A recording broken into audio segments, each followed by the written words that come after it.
Halo Sobat Budugers, Anda pengen nonton tapi kuota pas-pasan?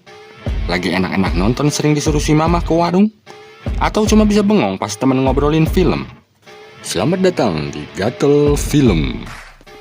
Di video kali ini kita akan membahas film action yang akan membuat kalian merasakan ketegangan dari atas sampai bawah. Film ini berjudul Minority Report.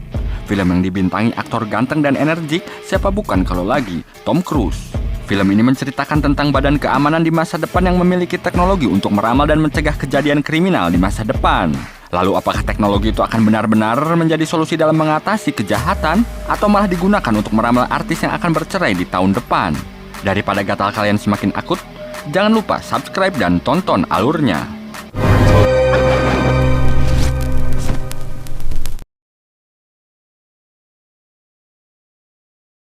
Bersetting di kota Washington DC pada tahun 2054, kita akan diperkenalkan pada divisi kepolisian yang memiliki teknologi canggih. Divisi ini bernama Pre-Crime, yang memiliki sistem yang sanggup mendeteksi atau meramal peristiwa kriminal di masa yang akan datang dan mencegahnya sebelum peristiwa itu terjadi. Berkat Pre-Crime ini, kota Washington sukses mencegah 90% upaya pembunuhan selama 6 tahun terakhir. Di awal film kita akan diperlihatkan bagaimana sistem ini bekerja, di mana Pre-Crime ini memiliki 3 orang yang disebut Precogs. Mereka memiliki bakat unik, yaitu sanggup meramal masa depan. Ya, semacam IndiHome lah, Indigo maksudnya. Mereka adalah Agatha, Arthur, dan Des. Mereka bertiga ini dibius dan dibiarkan tertidur, tetapi otak mereka tetap berfungsi seperti biasa. Saat 3 orang Precogs tadi mendeteksi akan terjadi pembunuhan, layar akan segera menampilkan situasi dan kondisi dari TKP.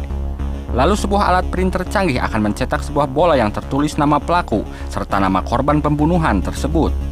Jika bola berwarna merah, berarti adalah pembunuhan tak direncanakan, sedangkan bola coklat berarti adalah pembunuhan terencana. Kemudian kita akan diperkenalkan pada komandan Pre-Crime, yaitu John Anderton, yang bertugas untuk memilah dan mencocokkan data lokasi kejadian setelah Precogs mengirimkan sinyal pembunuhan yang akan terjadi nanti. Yang sulit adalah jika bola yang muncul berwarna merah atau pembunuhan tak direncanakan, di mana niat membunuh dari si pelaku ini datangnya secara mendadak karena terpicu oleh satu dan lain hal. Seperti yang akan kita lihat di awal film ini, di mana seorang pria bernama Howard yang diprediksi akan membunuh istrinya sendiri setelah mengetahui istrinya berselingkuh dengan seorang pria. Dalam kasus ini, John dan pasukannya hanya punya waktu kurang dari 30 menit untuk menggagalkan pembunuhan itu. Maka mereka pun harus rurusuhan.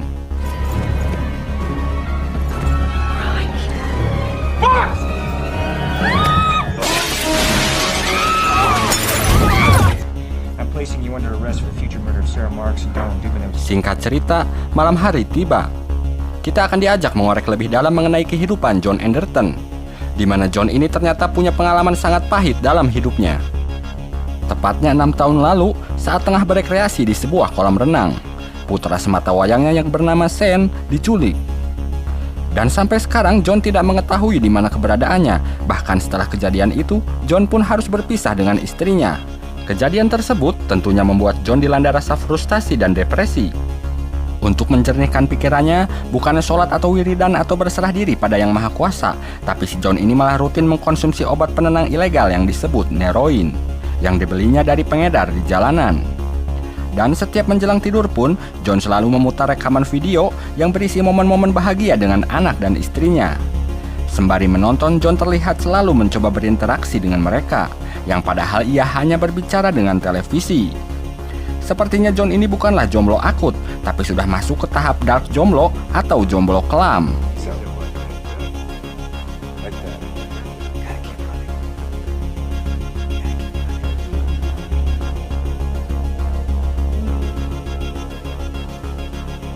Keesokan harinya, John melakukan pertemuan dengan direktur Pre-Crime sekaligus teman dekatnya, yaitu Lamar Burgess.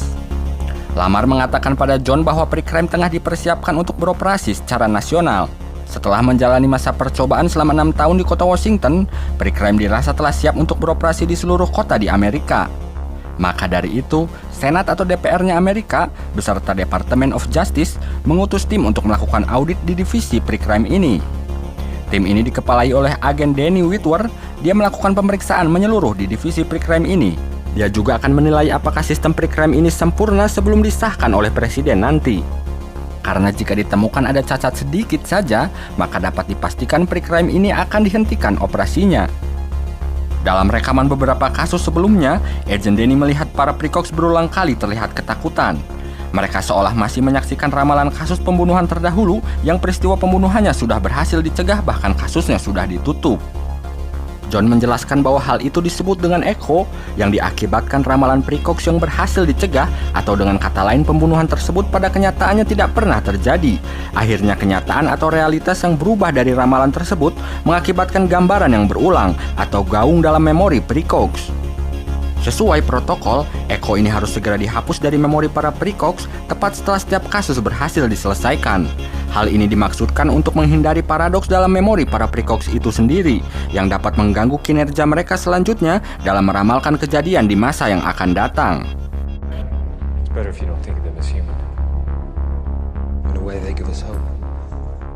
Singkat cerita, saat tengah berada di samping kolam tempat para precogs terbaring, John terlihat tengah menyendiri di sana. Tiba-tiba saja salah satu precogs, yaitu Agatha, langsung menariknya. Seketika itu layar segera memproyeksikan pikiran Agatha. Di sana terlihat seorang wanita tewas ditenggelamkan oleh seorang pria yang tidak dikenal. Heran dengan kejadian tersebut, John pun segera menyelidikinya. Dia menemukan kalau itu bukanlah sebuah ramalan, melainkan ingatan atau echo dari kasus sebelumnya. Di dalam database pre-crime, John mengetahui bahwa wanita tenggelam itu bernama Anne Lively dan pembunuhnya ternyata John Doe. Bukan berarti pembunuhnya si John ya. Bagi yang belum tahu, John Doe adalah nama fiktif laki-laki yang dipakai untuk terdakwa yang nama aslinya tidak diketahui. Kalau perempuan disebut Jane Doe, bukan janda ya, jangan salah lagi.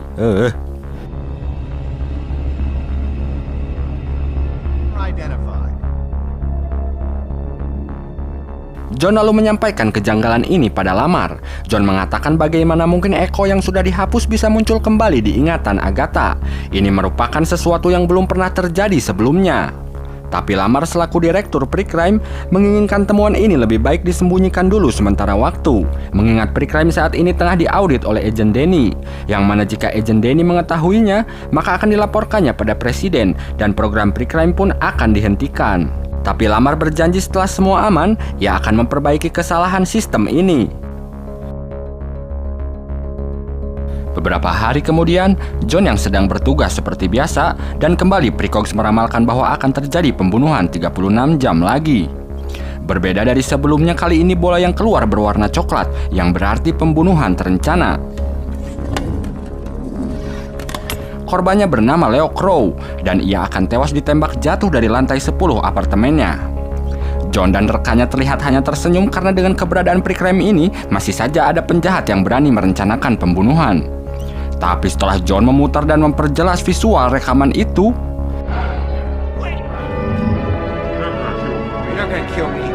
ternyata John sendirilah si pembunuhnya.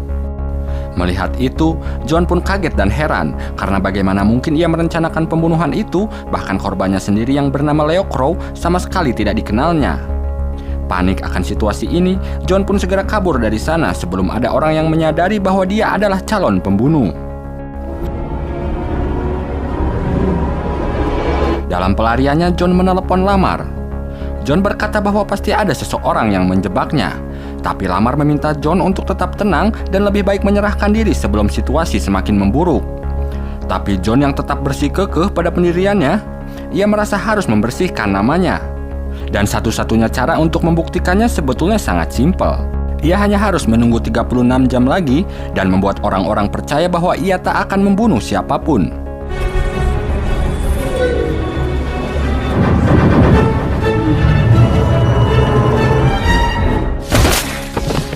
Di tempat lain, Agent Denny resmi menetapkan John sebagai buronan kepolisian. Dia memastikan tak ada tempat aman bagi John untuk bersembunyi. Dia juga mengerahkan pasukan terbaiknya untuk memburu John. Kejar-kejaran penuh ketegangan pun terjadi.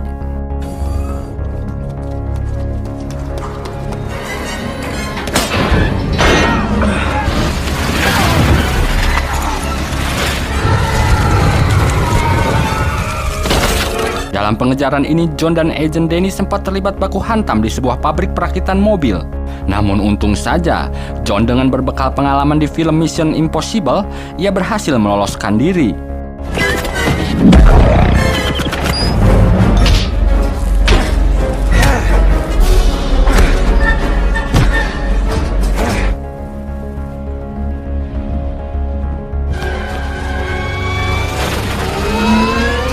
Singkat cerita, dalam pelariannya John bertanya-tanya apakah kejadian ini ada hubungannya dengan Eko yang ditampilkan Agatha sebelumnya, yaitu Eko yang memperlihatkan Anne Lively yang tewas tenggelam.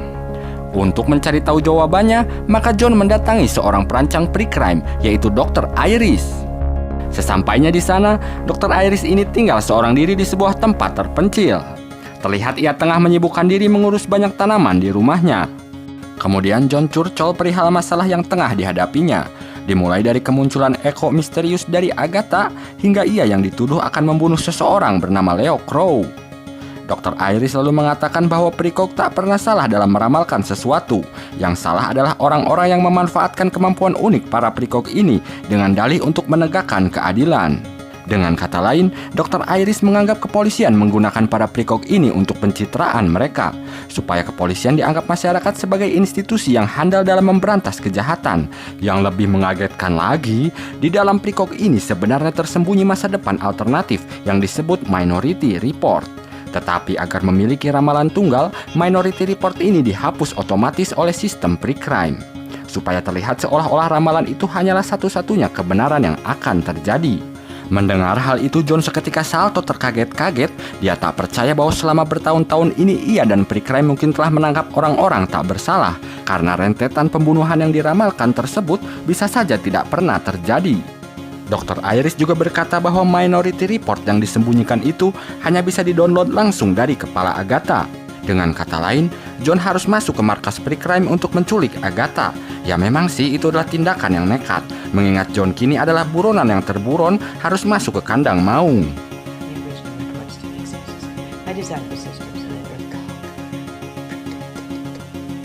Tapi John tak kehabisan akal. Ia punya rencana matang, yaitu mengganti retina matanya supaya lolos dari pemeriksaan keamanan di markas pre-crime. Maka dari itu, John pun langsung mendatangi seorang dokter yang menjual organ dan membeli sepasang mata. Ya mirip kayak dokter-dokter di games Cyberpunk gitulah.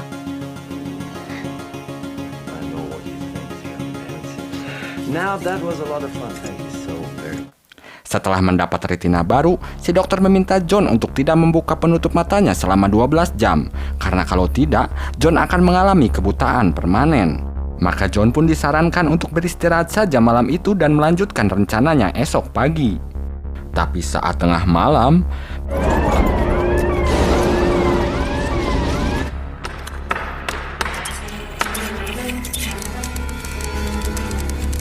pasukan polisi pre-crime datang untuk menyisir tempat itu.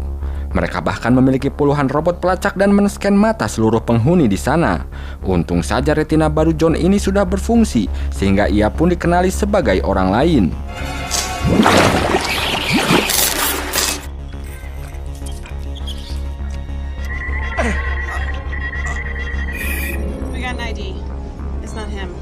Keesokan harinya, John pun tiba di markas pre-crime.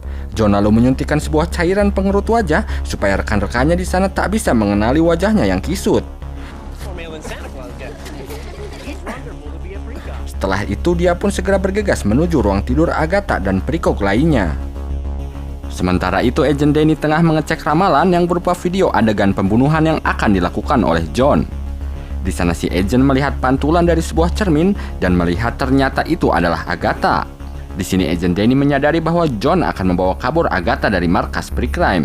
Maka ia pun segera bergegas menuju ruang Precox. Namun terlambat, John telah lebih dulu membawa kabur Agatha.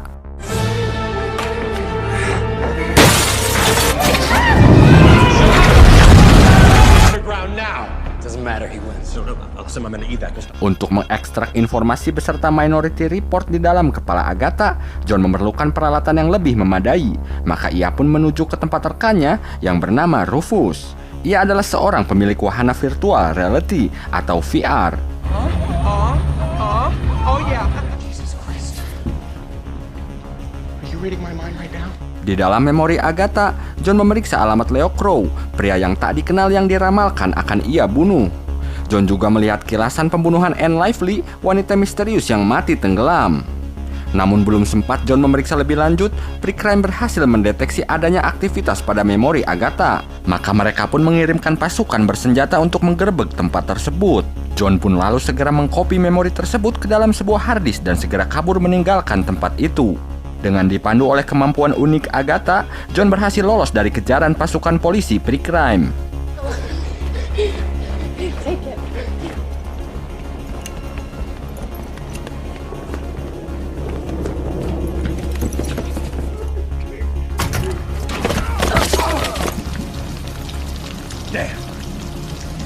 Setelah lolos dari kejar-kejaran yang penuh ketegangan, akhirnya John pun tiba di kediaman Leo Crow.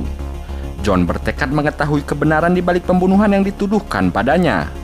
Setibanya di apartemen Leo Crow, alangkah terkejutnya John ketika melihat adanya ratusan foto anak kecil. Yang lebih mencengangkan lagi, di sana juga ternyata ada foto Sean, yaitu putra John yang menghilang 6 tahun lalu.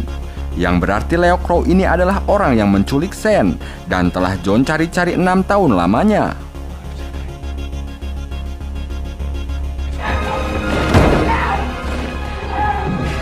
Terjadilah konflik batin di dalam diri John. Jika John menembak Leo, maka ramalan ini akan menjadi kenyataan. Dan jika tidak menembak, dendamnya selama 6 tahun pada orang yang menculik putranya tidak akan terbalaskan. Tetapi John ternyata masih punya akal sehat. Ia pun mengurungkan niatnya untuk menarik pelatuk pistolnya.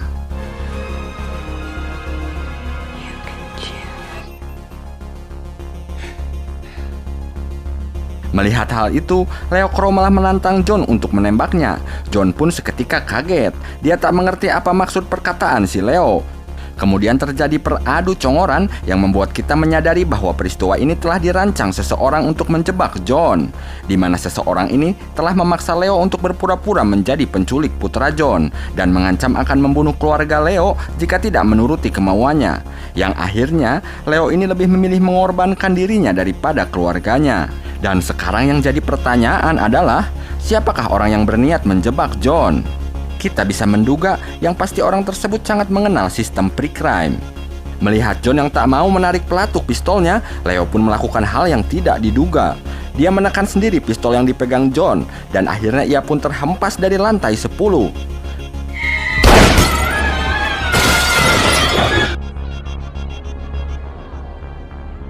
Kejadian yang persis seperti ramalan para precogs. Beberapa saat setelah kejadian tadi, Agent Danny dan unit Precrime datang untuk menyelidiki TKP. Dia menemukan kalau ada kejanggalan di tempat itu. Karena bagaimana mungkin seorang penculik secara terang-terangan memamerkan foto korbannya begitu saja. Agent Danny pun meyakini kalau tempat ini sudah disetting sedemikian rupa agar menjadi tempat kejadian perkara. Maka ia pun melaporkan hal ini pada Lamar. Namun di luar dugaan,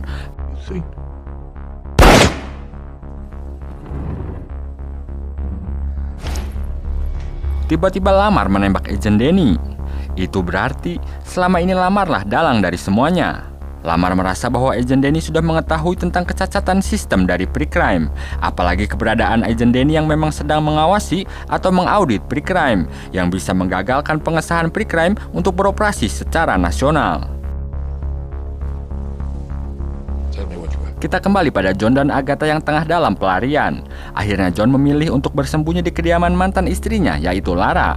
Sesampainya di sana, John pun menceritakan pada Lara bahwa dirinya telah dijebak. Tapi untuk mengetahui siapa yang menjebaknya, John harus melihat isi Minority Report dalam memori Agatha yang sudah ia simpan dalam sebuah harddisk, di mana dalam memori itu terdapat rekaman pembunuhan Anne Lively. Namun John yang belum sempat melihat isi memori tersebut, ternyata sepasukan Precrime keburu menggerebek kediaman Lara. Nampaknya rumah Lara ini sudah diintai oleh Precrime.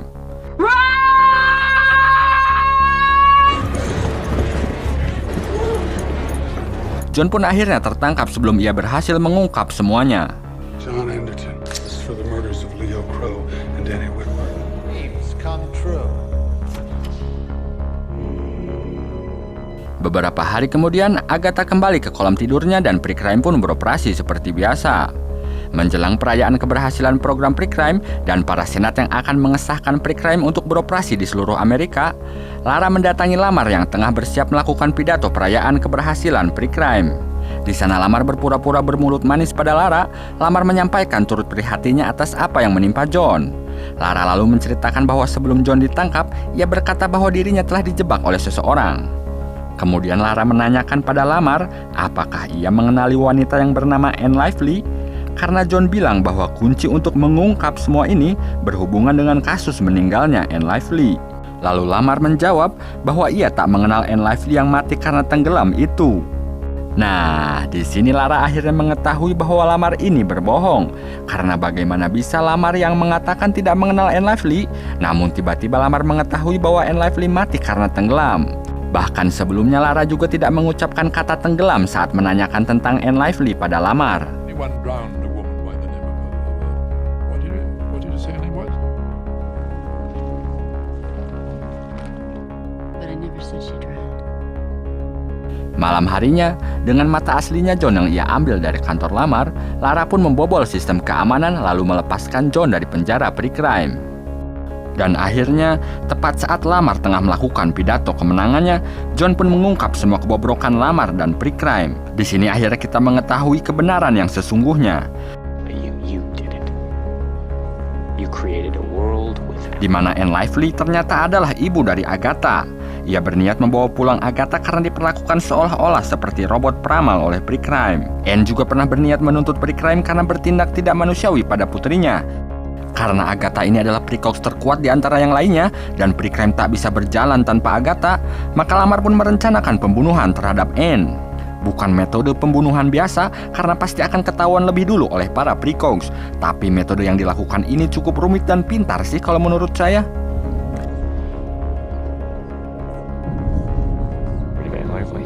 You had to shut her up, which presented a problem. Di mana Lamar mengutus seorang anak buahnya untuk mencekik Anne di samping danau. Yang otomatis sistem Precrime akan mendeteksinya. Maka Precrime pun menggagalkan upaya pembunuhan itu dan menangkap orang suruhan Lamar tersebut. Namun setelah semua petugas meninggalkan TKP, Lamar sendirilah yang mengeksekusi Anne.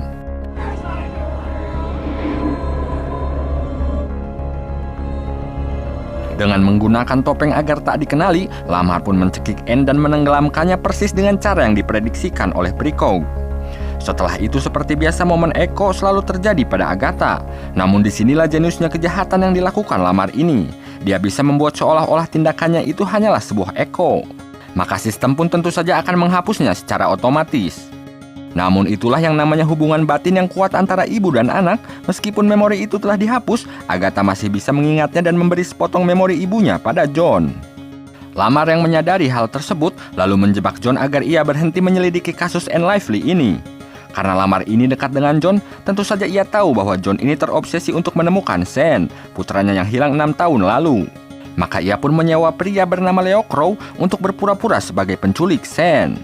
Berharap John akan membunuh Leo, tapi tidak. John ternyata masih bisa menahan emosinya. Ramalan pun berhasil dipatahkan. Melihat semua sudah terungkap, Lamar berusaha meninggalkan tempat itu. Namun John berhasil menggiringnya ke sebuah balkon.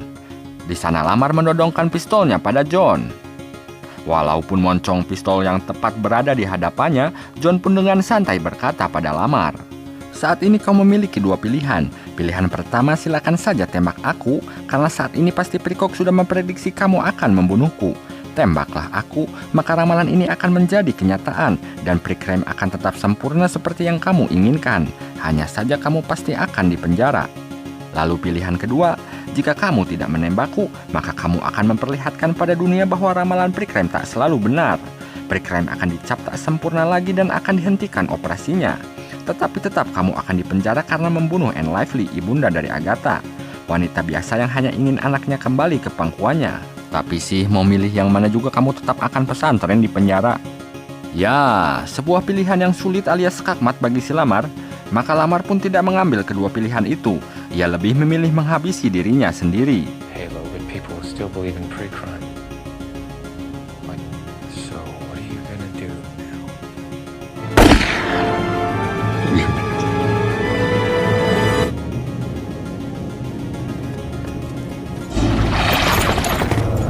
Kejadian ini membuat pemerintah membubarkan pre-crime. Temuan adanya Minority Report dalam memori para prekog membuat pemerintah membebaskan dan memaafkan semua napi yang dipenjara oleh hukum pre-crime. Tindakan mereka dalam memperlakukan para prekog juga mendapat kecaman dari pegiat HAM seluruh dunia. Para prekog kini dipindahkan ke lokasi rahasia, jauh dari jangkauan bagi siapapun yang ingin menjangkaunya. Itulah endingnya.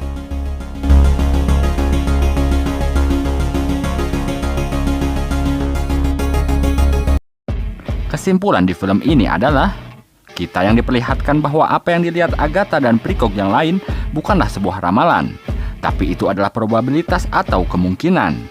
Kemungkinan yang mana manusia sendiri yang menentukannya, apakah dia ingin membunuh atau tidak membunuh. Seperti apa yang dilakukan John Anderton untuk tidak membunuh Leo Crow. Kemungkinan inilah yang coba ditutupi oleh Lamar, atau dalam film ini disebut dengan Minority Report. Yang ingin ditunjukkan Lamar adalah bahwa pre-crime ini sempurna, sanggup menentukan takdir seseorang. Tentu saja sangat salah, karena takdir itu Tuhan yang menentukan. Oke Sobat Budugers, sekian video kita kali ini. Jangan lupa like, subscribe, dan klik tombol loncengnya, supaya kalian nggak ketinggalan video terbaru dari Gatel Film. Saya beserta segenap kru yang menganggur mengucapkan Assalamualaikum, sampai ketemu di video selanjutnya.